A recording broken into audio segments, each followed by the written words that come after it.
You are not looking to create a masterpiece. You are looking simply to create. Hi, I'm Cody, and today we're going to be talking about creativity. Good songs sell, and good songs come from a good place. Now, a good place doesn't necessarily mean positive stimuli, but it comes from a true and organic place. First things first, with creativity, we must be true to ourselves and represent us entirely. Think about your morals, think about your qualities and your values. The summation of that should all be the forefront of the creative process. To harness this, I have a quote from a book called The Power of Now. Creative use of mind. If you need to use your mind for a specific purpose, use it in conjunction with your inner body. Only if you are able to be conscious without thought can you use your mind creatively, and the easiest way to enter that state is through your body. Whenever an answer, a solution, or a creative idea is needed, stop thinking for a moment by focusing attention on your inner energy. Become aware of the stillness. When you resume thinking, it will be fresh and creative. In any thought activity, make it a habit to go back and forth every few minutes or so between thinking and an inner kind of listening, an inner stillness. We could say, don't just think with your head, think with your whole body. Positioning of your mind is very important for the creative process. You can make it a lot easier for yourself if it is natural. Nothing creative comes from wanting it. Yes, that might be the first start to pick up, say, an instrument or a paintbrush or any tool. But ultimately, it's up to our inner selves and up to the truthfulness to represent our own authenticity through our craft. Now, in the creative process, there will always be a block, a wall, a hiccup. Now, in the words of Prince, if there is stagnation, you can always cut through it with something. Now, this is much easier said than done. We all know what writer's block feels like. And a lot of the time, it makes us want to give up. And the other time, it hinders us with such permanence that we actually lose value in what we are creating and assessing. Now, this is a huge problem no matter what you do creatively. But, in the words of my father, very wise but very simple, to do anything, you have to start by doing something. That just means begin. This could very easily be the biggest hindrance of any creative process, is simply starting. But remember where your creativity is. It's not just in your mind, it's in your body. You need to be in a position where you can channel both of these at the same time, or else you're going to get a very forced, compressed, and tight product. Getting started might just be a simple shift of priorities.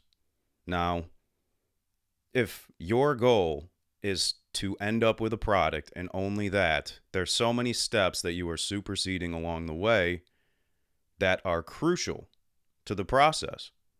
Now, prioritizing in your own personal flair will take you a lot further than any YouTube video or any mentor can really take you. A best mentor will only be able to reaffirm those affirmations within yourself. Now, your priorities are yours and yours alone. And what I personally like to do, which I can recommend to anybody, but ultimately you will have to find your own, I prioritize in colors and shapes. I don't think of a musical product or any artistic product as something that has to sell, because then I am mitigating all of the steps in between the start and the finish line and just jumping right to the finish. I like the steps along the way, and I really like painting a picture, whether that's literally or metaphorically. Now, with that being done, I use the simple idea of colors. What colors really blend together? What are my primaries? What are my secondaries? What's my tertiary colors? And what really goes well together? And again, to start, you just have to start with something. That could be a simple note, or a simple color, or a simple phrase, anything. Now, what combines well with that? What color, what shape, what geometrically or visually would be the most stunning complementation of your product, what you have so far, which can start very simple with just one shade, one note, one phrase. Now complement it and do it authentically with your truth and well-being intact. Fear is the friend of any good and formidable athlete, says the great late Cus D'Amato. Now this is true. Anything that you harness with all of your potential and all of your energy is going to be a scary thing to release into the world. No matter what field you are in, this is usually going to be a kind of vulnerable, maybe terrifying process of displaying your true inner self to everyone. But this is natural. And not only is it natural, it's a good thing. That fear is easily your body mistaking excitement for anxiety. And if you switch those feelings, they're a very similar sensibility between those two things, anxiety and excitement. But one has a benevolent and one has the malevolent effect to it. Make sure you don't confuse those two things to start off. Now, if there still is fear in that, it's because the hard part is converting the information you've learned throughout your life into the inspiration that you want to achieve. There's no written rules on how to go about doing this. Everybody has their own expectations within themselves and others, unfortunately. So there's no clear-cut way of doing that. And a lot of fear comes from the instability of simply creating something out of nothing and how it will be received. If it only makes sense in your mind or if it makes sense globally or even just to a friend of yours. Now, this is very common, but we all share it, and that should be very comforting. To express this figment of fear or anxiety behind producing your own creative content, to really capitalize on the idea that none of us really know what we're doing. And all of this are figments of our own insecurities. I have a quote from the great book, This Is Your Brain on Music by Levitin. In 1890, Christian von Ehrenfels was puzzled by something all of us take for granted and know how to do, melodic transposition. Transposition is simply singing or playing a song in a different key or with different pitches. We sing Happy Birthday.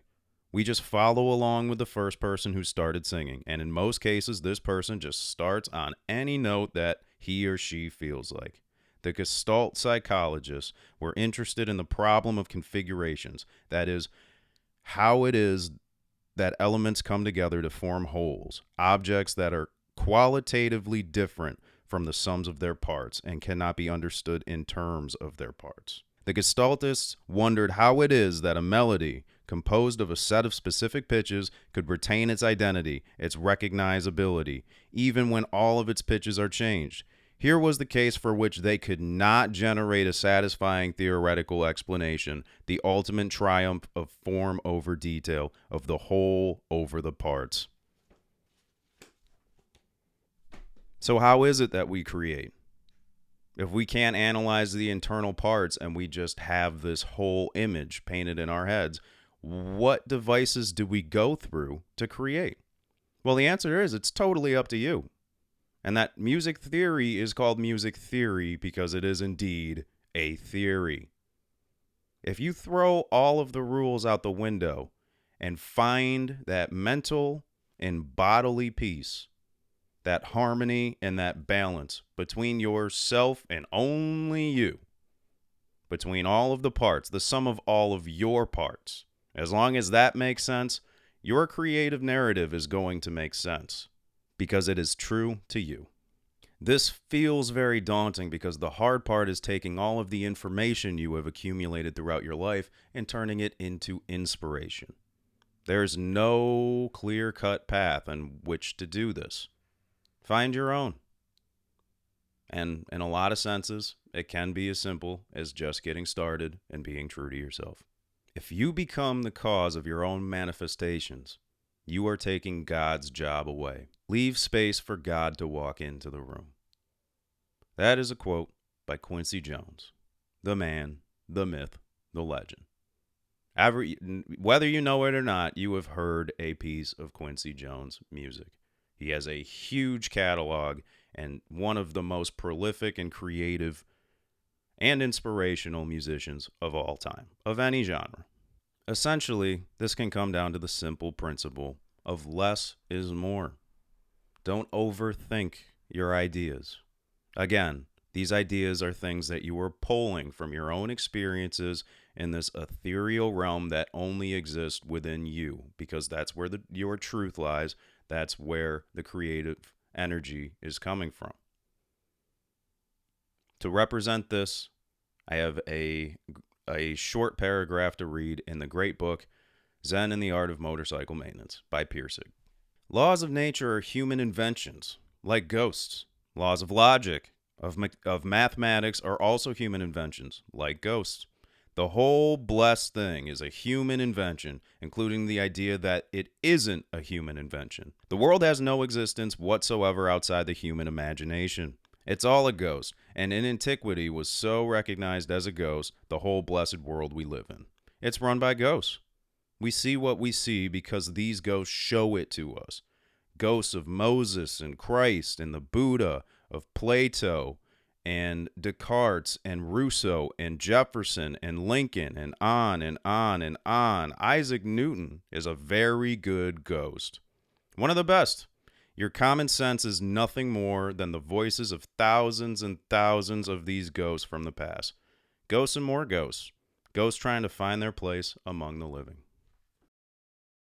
We are our own manifestations. The amalgamation of everything that we've ever known and loved is all manifested within ourselves. All of this other stuff is simply illusionary. So get out of your own way when you are creating. It doesn't have to be as serious as you're making it out to be. And sometimes, a lot of the time, almost every time, create simply just to create without worrying about a good or bad final result. If you can do that and you can do that comfortably, you are well on your way to defeating writer's block for good. Thank you guys for listening. And to finish this off, I would like to add a quote by the great Mark Twain. Keep away from people that try to belittle your ambitions. Small people always do that. But the really great make you feel that you, too, can become great. Till next time, I'm Cody, signing off.